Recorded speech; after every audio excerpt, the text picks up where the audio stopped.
Hello बच्चों, मैं पूजा और मेरे चैनल में आप सभी का बहुत बहुत स्वागत है।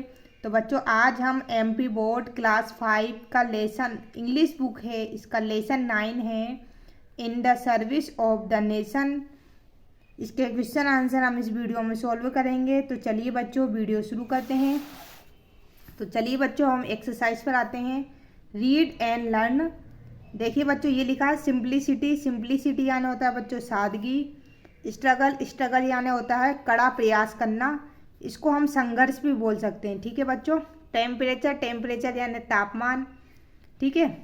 डिटर्मिनेशन, डिटर्मिनेशन यानी होता है बच्चों दृढ़ निश्चय। जब भी हम कुछ करने का निश्चय करते हैं तो उसको दृढ़ निश्चय बोलते हैं। फिर होगा रिलीज। रिलीज यानी होता है बच्चों मुक्त करना या मुक्त या रिहाई। ठीक है, या मुक्त कर देना। रिकवर, रिकवर यानी पुनः स्वस्थ होना। देखो बच्चों, जब हम कभी बीमार हो जाते हैं फिर दोबारा स्वस्थ होने लग जाते हैं तो उसको बोलते हैं हम रिकवर। ठीक है। पेट्रियोटिज्म, पेट्रियोटिज्म यानी होता है देश प्रेम। फिर है बच्चों पेरोल। पेरोल यानी बच्चों इसका एक्यूरेट तो आंसर मुझे नहीं मिला, मैंने डिक्शनरी में भी देखा था, गूगल पे भी देखा, लेकिन इसका सिनोनियम्स मुझे मिला है। इसको पेरोल यानी वचन, वादा भी बोल सकते हैं। ठीक है बच्चों, आप लोग मुझे कमेंट में ज़रूर बताइएगा इसका एक्यूरेट आंसर जो भी हो। फिर आता है बेफिटिंग। बेफिटिंग यानी होता है बच्चों मुंह तोड़। ठीक है बच्चों, तो मैं इनकी मीनिंग आपको इस तरह से लिखवा देती हूँ। ये देखिए बच्चों, आप ये मीनिंग लिख लीजिए। सिंप्लिसिटी यानी सादगी, स्ट्रगल यानी कड़ा संघर्ष या प्रयास करना, टेम्परेचर यानी तापमान। ठीक है बच्चों, इसका आंसर इधर है। डिटर्मिनेशन यानी दृढ़ निश्चय, रिलीज यानी मुक्त होना या रिहाई या मुक्त, रिकवर यानी पुनः स्वस्थ होना, पेट्रियोटिज्म यानी देश प्रेम, पेरोल, पेरोल यानी वादा या वचन, बेफिटिंग यानी मुंह तोड़। ठीक है बच्चों।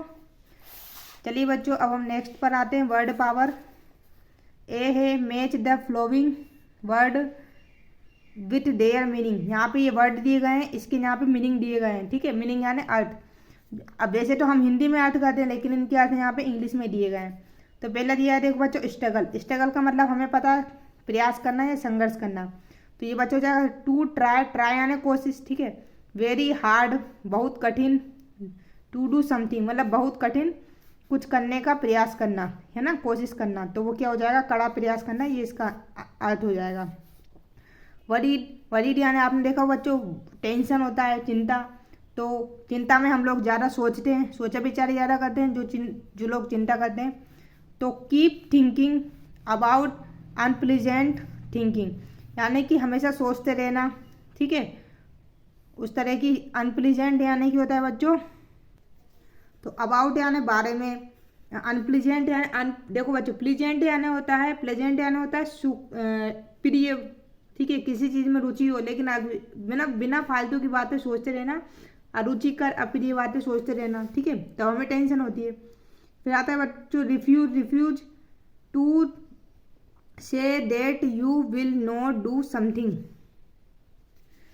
तो बच्चों रिफ्यूज यानी होता है स्वीकार नहीं करना या इनकार कर देना। किसी भी काम को नहीं करने से मतलब करने से मना कर देना, उसको हम इनकार करना बोलते हैं। ठीक है, तो बच्चों इनकार करना बोल सकते हैं। तो टू से यानी कहना डेट की you will not do something, कि आप यह नहीं करना करेंगे। ठीक है, तो उसको हम क्या बोलेंगे, रिफ्यूज। रिफ्यूज यानी होता है इनकार करना।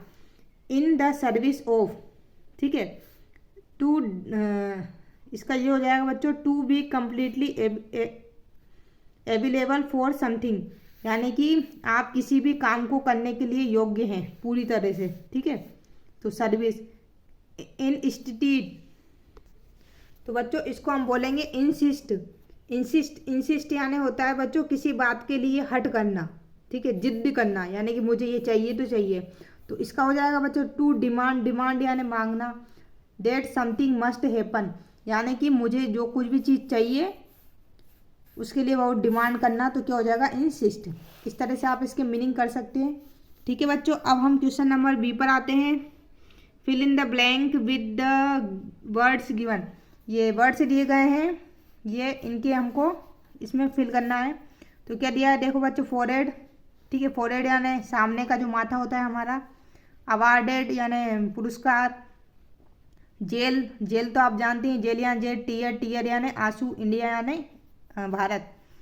तो पहला है बाबूजी वाज पुट इन जेल। अब बाबूजी को कहाँ रखा गया था? जेल में रखा गया था। तो यहाँ पे जेल भर देना। सेवरल टाइम, कई समय तक। डूरिंग द फ्रीडम स्ट्रगल, मतलब डूरिंग यानी जो हमारा स्वतंत्रता का संग्राम चल रहा था उस समय हमारे जो बापूजी थे, लाल बहादुर शास्त्री जी, नहीं सॉरी गांधी जी आ जाएगा, बापूजी, तो इनको बापूजी भी बोलते थे, ठीक है। तो बाबूजी को कहाँ जेल में रखा गया, ठीक है। लाल बहादुर शास्त्री जी को जब स्वतंत्रता संग्राम चल रही थी तब कई समय तक, कई बार, सेवरल यानी कई बार जेल में रखा गया।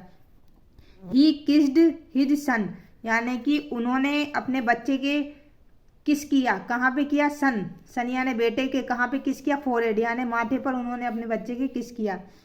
फिर आता है थर्ड नंबर पे टीयर्स, टीयर यानी आंसू, रोलेड डाउन हिज चिक, चिक यानी गाल पर, मतलब जो आंसू हैं वह गाल पर गिर गए, ठीक है, उसके गाल पर गिर गए। फिर आ जाएगा फोर्थ में, he become the prime minister of India in 1964, यानी कि वह प्राइम मिनिस्टर कब बने? 1964 में। किसके बने थे? इंडिया के।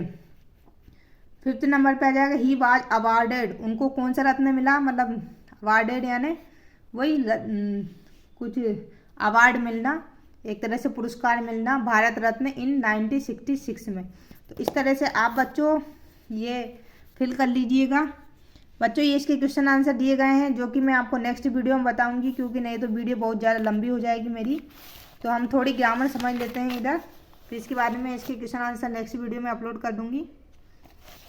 तो देखिए बच्चों, let's learn study the following sentence, यहाँ पे ठीक है। पहला दिया गया है, देखिए A, we enjoy a holiday on Sunday, हमने इंजॉय किया हॉलीडे ऑन संडे। अब बच्चों जब भी ध्यान रखना, जब भी कभी दिन की बात आए, वीक नेम आए, संडे, मंडे, ट्यूसडे, वेंसडे, तो उनके आगे हमको क्या लगाना है? ऑन लगाना है। क्या लगाना है? ऑन, ठीक है। सेकंड है the train leaves eight 5 o'clock, यानी कि 5 बजे ट्रेन छूट चुकी थी, तो छूट जाती है, ईएस लगा है तो छूट जाती है, लीव यानी छोड़ना भी होता है। तो देखो बच्चों, समय के आगे हमेशा 8 लगेगा। क्या लगेगा? जैसे 5 बजे, 4 बजे, 6 बजे, तो हमें क्या लगाना है? 8 लगाना है। फिर थर्ड नंबर पे है शास्त्री जी वाज अवार्डेड भारत रत्न इन 1966, सन, जब भी सन की बात आए 2003, 2004, 2012, तो इन लगेगा, ये ध्यान रखना।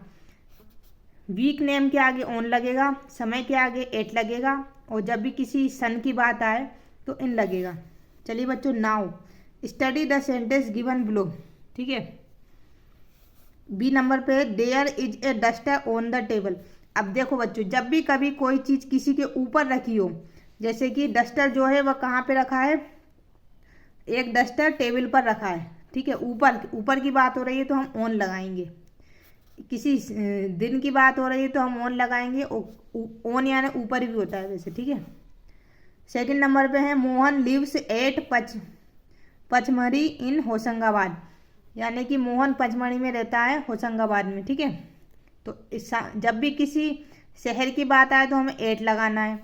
और द थर्ड नंबर पे है the cat is in the room, यानी इन यानी में, बिल्ली कहाँ है? बिल्ली कमरे में है, ठीक है, तो बिल्ली कमरे में है। तो जब भी किसी अंदर किसी रूम की बात आए या कोई अंदर हो तो उसके लिए इन लगाएंगे, ऊपर हो तो ऑन लगाएंगे, और जब भी किसी स्थान की बात आए तो हमें 8 लगाना है। और इसी तरह जब किसी संडे, मंडे, ट्यूसडे की बात आए तो हमें उसके आगे ऑन लगाना है, समय की बात आए तो हम 8 लगाना है, और सन की बात आए तो हम इन लगाना है। तो बच्चों आप चाहें तो इतना ये नोट करके रख सकते हैं। तो बच्चों